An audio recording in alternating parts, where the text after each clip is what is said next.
ശ്രീമദ് ദേവി ഭാഗവതം ചതുർത്ഥ സ്കന്ധം 4வது സ്കന്ധത്തിലെ 7வது അധ്യായം.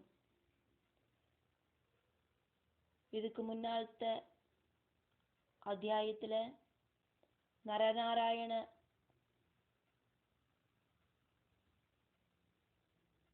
മുനിശ്രേഷ്ഠர்கள்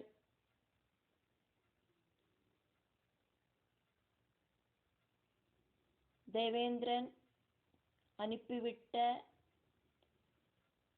16,050க்கு மேற்பட்ட தேவஸ்திரீகளை பரிசரணம் பண்றதுக்காக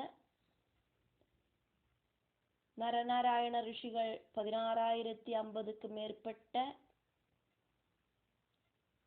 அழகிய உருவம் இருக்கிற ஸ்திரீகளை படைச்சா. உலகத்திலேயே அதி அழகா இருக்கிற உர்வசி அப்படிங்கிற அழகிய தன்னோட தொடையிலேருந்து சிருஷ்டிச்சார் நாராயண ரிஷி. இவ எல்லாரையும் கூட்டிண்டு தேவலோகத்துக்கு போங்கோம் அப்படின்னு நரநாராயணர்கள் தேவலோகத்திலிருந்து வந்த ரெம்பை திலோத்தமை எல்லார்கிட்டையும் சொன்னா. அவளுக்கு தேவலோகத்துக்கு திரும்பி போறதுல விருப்பம் இல்லை. அதனால அவ சொன்னா, நாங்கள் எல்லாரும் இங்கேயே இருந்துக்கிறோம் உங்க கூட.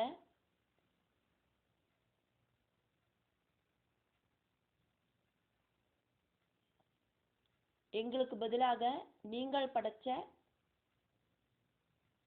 16,050க்கு மேற்பட்ட விசிஷ்டமான ஸ்திரீகளையும் உர்வசியையும் தேவலோகத்துக்கு அனுப்பிவிடுங்கோ அப்படின்னு சொன்னா. அது மட்டும் இல்லை, இருக்கிறதுலையே பெரிய சுகம் ஸ்பர்ஷன சுகம். அந்த ஸ்பர்ஷன சுகத்தை அனுபவிச்சுண்டு நீங்கள் எங்க கூட இந்த இடத்துல விந்தியாஜல பர்வதத்தோடு அடிவாரத்துல இருங்கோம் அப்படின்னு கூட தேவஸ்திரீகள் நரநாராயணர்கள் கிட்ட சொன்னா. அது வரைக்கும் மக்களும் பார்த்தோம். இப்போ இந்த அத்தியாயத்துல நரநாராயண ரிஷிகள் இனி என்னவாக்கம் செய்யறது அப்படிங்கிறத யோசனை பண்றார். நாராயண ரிஷி அகங்காரத்தினாலேயாக்கும் இந்த விஷயங்கள் எல்லாம் இங்க உண்டாகிறது அப்படின்னு சிந்திச்சார். வியாசர் இங்க ஜனமேஜயனுக்கு விவரணம் பண்றார். அதனால வியாச உவாச்சா 1வது ஸ்லோகம். இத்யாகர்ண்யவஜஸ்தாசாம் தர்மபுத்திர பிரதாபவான் விமர்ஷம் மகரோச்சித்தே கிம் கர்த்தவ்யம் மயாதுனா. தேவஸ்திரீகளோடு இந்த மாதிரி இருக்கிற வாக்குகளை கேட்டுண்டு தர்மதேவனோட புத்திரனும் பிரதாபியுமா இருக்கிற நாராயணன், நான் என்னவாக்கும் இந்த சிச்சுவேஷன்ல செய்யறது அப்படின்னு மனசுல ஆலோசனை பண்ணினார் அப்படின்னு வியாச பகவான் சொல்றார். இனி நாராயண ரிஷி மனசுல சிந்திச்சத யோசனை பண்ணினதையாக்கும் இனி வர ஸ்லோகங்களில நம்ம பார்க்கிறோம். அவரு மனசுல யோசனை பண்ணினத அவரோடு அந்த யோசனையாவே இதுல சொல்லப்படுறது. 2வது ஸ்லோகம். ஹாஸ்யோஹம் முனிவ்ருந்தேஷு பவிஷ்யாம்யத்ய சங்கமாத் அஹங்காராதிதம் பிராப்தம் துக்கம் நாத்ர விசாரணா. தேவஸ்திரீகளுமாயிட்டு கூடி சேர்ந்தானா முனிகணங்களோட நடுவுல அத்தனை பேரும் என்ன பரிகாசம் பண்ணுவா அப்படின்னு நாராயண ரிஷி நினைக்கிறார். அகங்காரம் காரணமாயிட்டாக்கும் இந்த துக்கம் உண்டானது, அதுல எந்த விதமான சந்தேகமும் இல்லை அப்படின்னு அவரு நினைச்சார். 3வது ஸ்லோகம். மூலம் சம்சார விருட்சஸ்ய யத ப்ரோக்தோ மகாத்மபி திருஷ்ட்வா மௌனம் சமாதாய நஸ்திதோஹம் சமாகதம். இந்த பிரபஞ்சத்துல இருக்கிற சகலதும் உருவாகிறதுக்கு காரணம் அகங்காரம். சம்சார விருட்சத்தோட மூல காரணம் அப்படிங்கிறது அகங்காரமாக்கும் அப்படின்னு அறிவிருக்கிறவா மகாத்மாக்கள் எல்லாம் சொல்லியிருக்கா. அந்த தேவஸ்திரிகள் வந்தோடனே நான் பேசாம சைலண்டா இருந்தா போருமா இருந்தது. மௌனமா இருக்கிறதுக்கு எனக்கு தோணலை. அவளுக்கு ஏட்டுக்கு போட்டியா நான் பிரவர்த்திச்சேன். நீ 16,050க்கு மேற்பட்ட தேவஸ்திரிகளோடு கூடிட்டு வந்திருக்கியா காமதேவா, அதை விட திவ்யமான அழகிகளை நான் படைக்கிறேன்னு சொல்லிட்டு நானும் கிளம்பினேன் அழகிகளை படைக்கிறதுக்கு. அப்படி செஞ்சதாக்கும் இப்போ இங்க பிரச்சனையாச்சு. எனக்கு அகங்காரம் வந்திருக்க கூடாது. 4வது ஸ்லோகம். வாராங்கநாகணம் ஜுஷ்டம் தேனாசம் துக்கபாஜனம் உத்பாதிதாஸ்ததா நார்யோ மயா தர்மவ்யயேன வை. வாராங்கனாகணம் தேவஸ்திரீகளோடு கூட்டம் அவ ஒட்டுக்க வந்ததாக்கும் என்னோடு இந்த துக்கத்துக்கு காரணம்.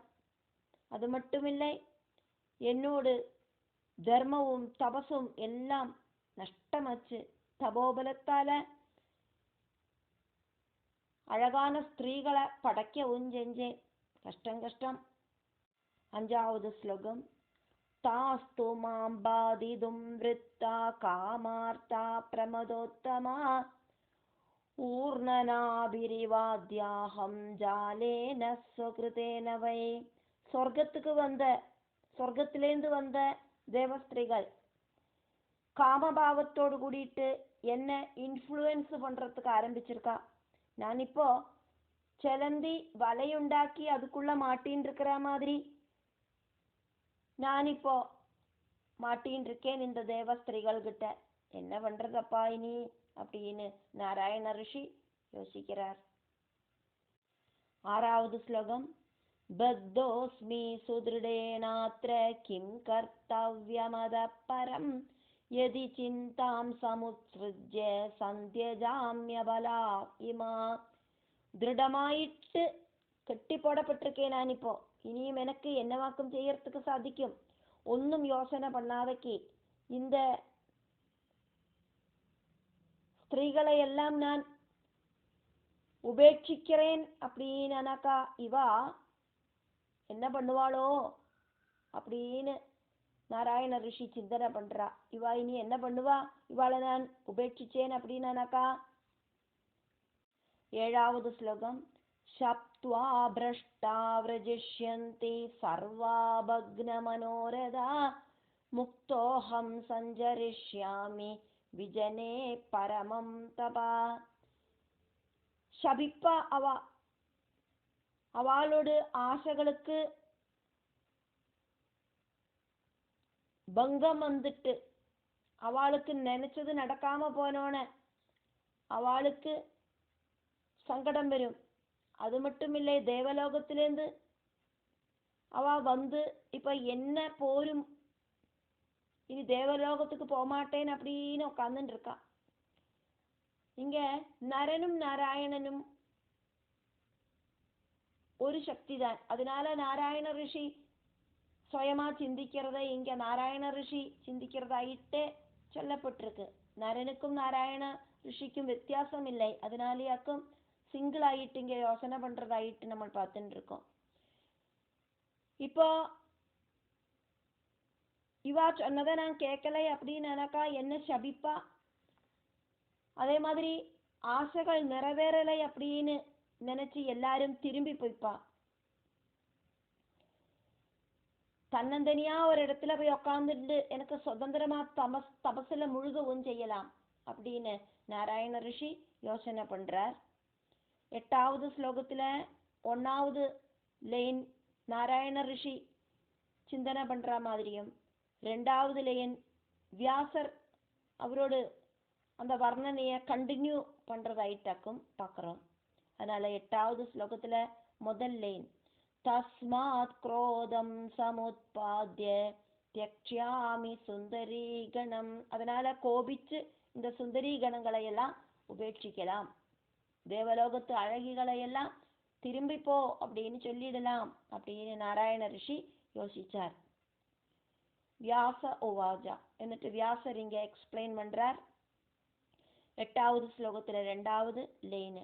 இதி சஞ்சிந்த்ய மனசா முனிர் நாராயணஸ்ததா.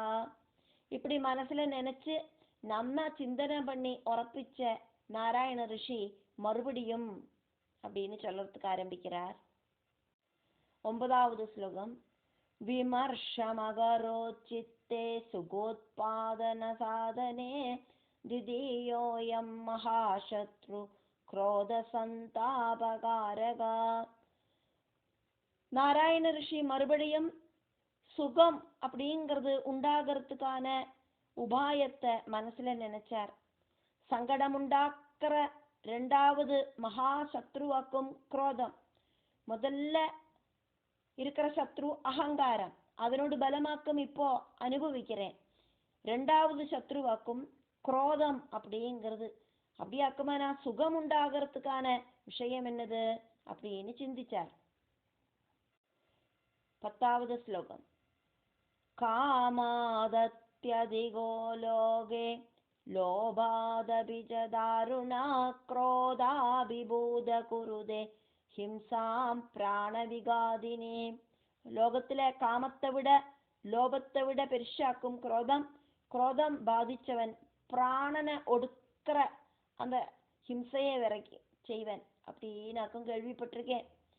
குரோதம் பாதிச்சவனுக்கு கண்ணு மண்ணு தெரியாது, பிராணனை கொடியும் இல்லாம பண்ணிவிடுவன் அப்படின்னாக்கும் கேள்விப்பட்டிருக்கேன். 11வது ஸ்லோகம். துக்கதாம் சர்வபூதானாம் நரகாராமதீர்கிகாம் யதாக்னிர் கர்ஷணாத்ஞாத பாதபம் பிரதஹேத்ததா. சர்வபூதங்களுக்கும் துக்கம் உண்டாக்குற நரகத்துல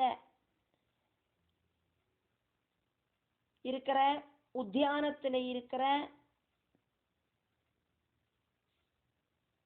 தடாகமாக்கும் ஹிம்சை. அந்யோன்யம் உரசி தீ பிடிச்சு மரம் ஸ்வயம் தகிக்கிறது எப்படியோ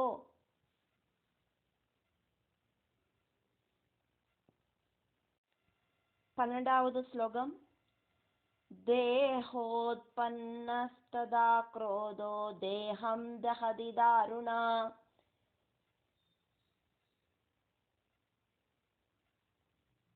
இங்க நாராயண ரிஷி நினைக்கிற மாதிரியாக்கும் 12வது ஸ்லோகத்துல ஃபர்ஸ்ட் லைன். 2வது லைன் வியாச பகவான் வர்ணிக்கிற மாதிரியும் சொல்லப்பட்டிருக்கு. 12வது ஸ்லோகத்துல ஃபர்ஸ்ட் லைன். தேஹோத்பன்னஸ்ததா க்ரோதோ தேஹம் தஹதி தாருணா. அதே மாதிரி தேகத்துல உண்டாகிற பயங்கரமான குரோதம் தேகத்தையே தகிப்பிக்கிறது. சரீரத்திலேருந்து ஆக்குமே குரோதம் உண்டாகிறது. அந்த குரோதம் சரீரத்தையே தகிப்பிக்கிறது அப்படின்னு நாராயண ரிஷி சிந்தனை பண்ணினார். എന്നിട്ട് வியாசர் இங்க சொல்றார்.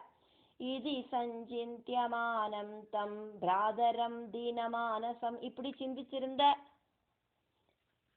சங்கடத்தோடு கூடி இருக்கிற அந்த நாராயணன் அப்படிங்கிற சகோதரன் கிட்ட நிறைய விஷயங்கள் இப்படி சிந்தனை பண்ணிட்டு உட்கார்ந்துட்டு இருந்தார் நாராயணன் அப்படிங்கிற ரிஷி. அந்த நாராயணன் அப்படிங்கிற சகோதரன் கிட்ட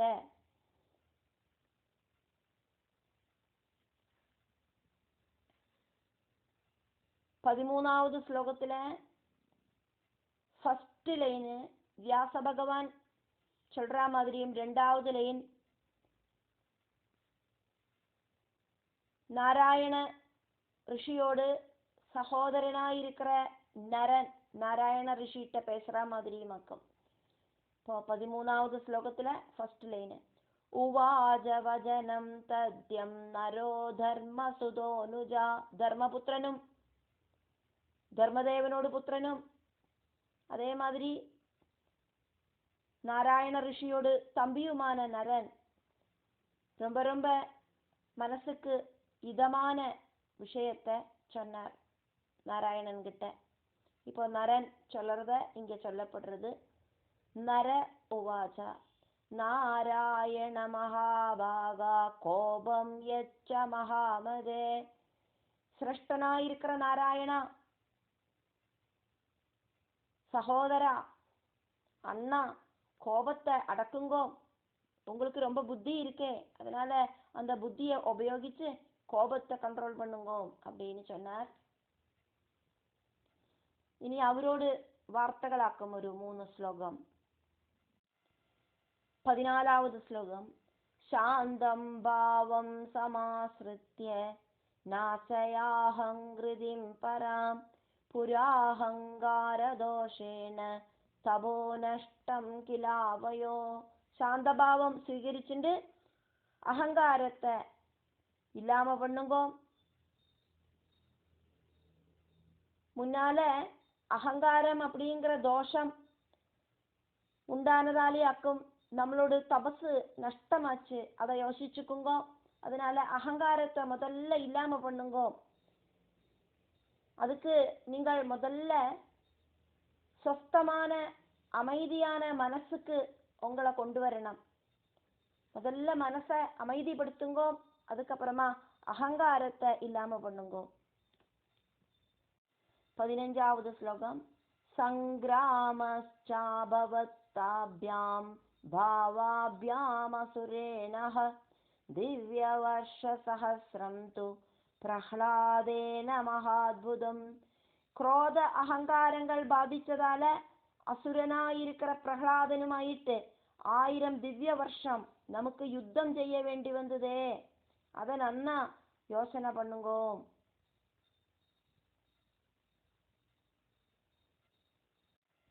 16ாவது ஸ்லோகம்.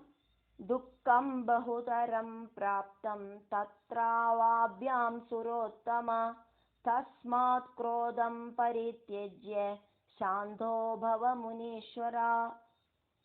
தேவசிரேஷ்டா, நாராயணா, அண்ணா, அதனால நமக்கு நிறைய துக்கங்கள் வந்து சேர்ந்தது. அதனால குரோதத்தை உபேட்சிச்சு ஹே முனீஸ்வரா சௌமியமாயிட்டு அந்த பாவத்துக்கு உங்களை கொண்டு வாங்கோ. சாந்தமாகுங்கோ, முதல்ல அமைதியாகுங்கோ, மனசை சொஸ்ததப்படுத்துங்கோ அப்படின்னு சொல்றார். എന്നിട്ട്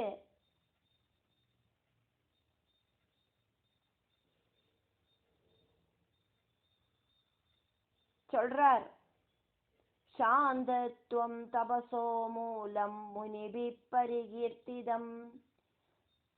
சௌமிய பாவமாக்கும் தபசோடு வேறு அப்படின்னு முனிகள் சொல்லியிருக்கா. தபசோடு மூல வேறு அப்படிங்கிறது சௌமியமான பாவமாக்கும் அப்படின்னு வித்வான்மார்களான முனிகள் எல்லாம் சொல்லியிருக்கா அண்ணா அப்படின்னு இங்க நரன் நாராயணன் கிட்ட சொன்னார். அதையாக்கும் பார்த்தோம். அடுத்தது வியாச பகவான் ஜனமேஜயனுக்கு சொல்லறதாயிட்டாக்கும் 17ாவது ஸ்லோகத்துல ஃபர்ஸ்ட் லைன். அதனால வியாச உவாஜா இதி தஸ்ய வஜஸ்ருத்வா சாந்தோ போ தர்மநந்தனா.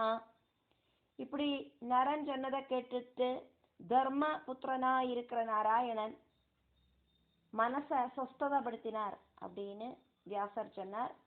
17ாவது ஸ்லோகத்துல 2வது லைன் ஜனமேஜயன் வியாச மகர்ஷிட்ட சொல்லற மாதிரி சொல்லப்பட்டிருக்கு. சம்சயோயம் முனி சிரேஷ்டா பிரஹ்லாதேன மகாத்மனா. ஹே முனி சிரேஷ்டா, இது எனக்கு சந்தேகத்தை உண்டாக்குறது. மகாத்மாவா இருக்கிற பிரஹ்லாதன்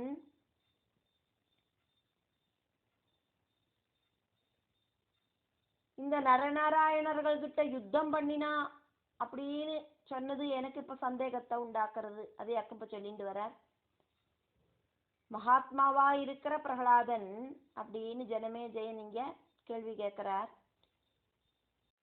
18ாவது ஸ்லோகம். விஷ்ணு பக்தேன சாந்தேன கதம் யுத்தம் கிருதம் புரா கிருதவந்தௌ கதம் யுத்தம் நரநாராயணா ரிஷி. விஷ்ணு பக்தன் ஆக்கும் பிரஹ்லாதன் ரொம்ப சௌமிய பாவம் இருக்கிறவராக்கும். அவர் எதுக்காக்கும் யுத்தம் பண்ணினார்? ரிஷிகளான நரநாராயணர்கள் என்னத்துக்கு யுத்தம் பண்ணினா இதெல்லாம் தெரிஞ்சுக்கணும்னு ஆசை இருக்கு. 19வது ஸ்லோகம். தாபசௌ தர்மபுத்ரௌ த்வௌ சுஷாந்தமானசாவுபௌ சமாகம கதம் ஜாதஸ்தயோர்தைத்ய சுதஸ்யஜ. தர்மதேவனோடு புத்திரர்களாயிருக்கிற நரநாராயணர்கள் 2 பேரும் தபஸ் அனுஷ்டிக்கிற யோகிகளாக்குமே. அவளோட மனசு அமைதியா இருந்ததாக்குமே. அவளும் அசுரபுத்திரனாயிருக்கிற பிரகலாதனும் கூடி சண்டை போடுறதுக்கு சிச்சுவேஷன் உண்டானது எப்படி? 20வது ஸ்லோகம். சங்கிராமஸ்து கதம் தாப்யாம் கிருதஸ்தேன மகாத்மனா பிரஹ்லாதோப்யதி தர்மாத்மா ஞானவான் விஷ்ணு தத்பரா. மகாத்மாவா இருக்கிற பிரகலாதன் கிட்ட அவளுக்கு யுத்தம் செய்ய வேண்டி வந்தது எதனால? பிரகலாதனாகட்டும் ரொம்ப ரொம்ப தர்மாத்மாவாக்கும் ஞானியாக்கும் விஷ்ணு பக்தனுமாக்கும். 2 பேரும் நல்லவாளாக்கும். நரநாராயணர்களும் நல்லவாளாக்கும், பிரகலாதனும் நல்லவாளாக்கும். விவாதமில்ல என்னத்துக்காக்கும் ஒரு யுத்தம் வந்தது? 21வது ஸ்லோகம். நரநாராயணௌ தத்வத் தாபசௌ சத்வ சம்ஸ்திதௌ தேன தாப்யாம் சமுத்பூதம் வைரம் யதி பரஸ்பரம். அதே மாதிரி நரநாராயணர்கள் தாபசர்களாக்கும் சத்குணமூர்த்திகளாக்கும் அவளுக்கும் பிரகலாதனுக்கும் தமிழ வைரம் உண்டாகிறது அப்படின்னாக்கா 22வது ஸ்லோகம். ததா தபசி தர்மேஜ ஸ்ரம ஏவ ஹி கேவலம் க்வஜப க்வதபஸ்சர்யா புரா சத்யயுகே பிஜா. நரநாராயணர்களுக்கும் பிரகலாதனுக்கும் தமிழ வைரம் உண்டாச்சு அப்படின்னாக்கா தர்மமும் தபசும் எல்லாம் பாழ்வேலதான். முன்னமே இருந்த அந்த சத்தியயுகத்திலையும் ஜபவும் தபஸ்சரியவும் எங்கே? 23வது ஸ்லோகம். தாதிருஷைர்நஜிதம் சித்தம் க்ரோதாஹங்கார சம்ருதம் ந க்ரோதோ ந ஜமால்சர்யம் அஹங்காராங்குரம் வினா. குரோத அகங்காரங்கள் வியாபிச்ச மனச இந்த மாதிரி ஜபவும் தபஸ்சரியையும் எல்லாம் இருக்கிறவாளுக்கு கூடியும் ஜெயிக்கிறதுக்கு சாதிச்சிட்டில்லை. அகங்காரத்தோடு அந்த ஒரு பாவம் இல்லாதக்கு குரோதம் உண்டாகாது, மல்சரிய பாவம் உண்டாகாது. 24வது ஸ்லோகம். அஹங்காரா சமுத்பன்னா காம க்ரோதாதய கிலா வர்ஷகோடி சஹஸ்ரம் தூ தப கிருத்வாதி தாருணம். அகங்காரத்திலேந்து உண்டாகிறதாக்கும் காமக்ரோதாதிகள் 1000 கோடி வருஷம் அதிபயங்கரமான தபசு பண்ணிட்டும். 25வது ஸ்லோகம். அஹங்காராங்குரே ஜாதே வியர்த்தம் பவதி சர்வதா யதா சூர்யோதயே ஜாதே தமோரூபம் ந திஷ்டதி. அகங்காரம் உண்டாகிறது அப்படின்னா அந்த தபசு வேஸ்ட். சூரியன் உதிச்சானா பின்ன இருட்டுண்டாகுமா?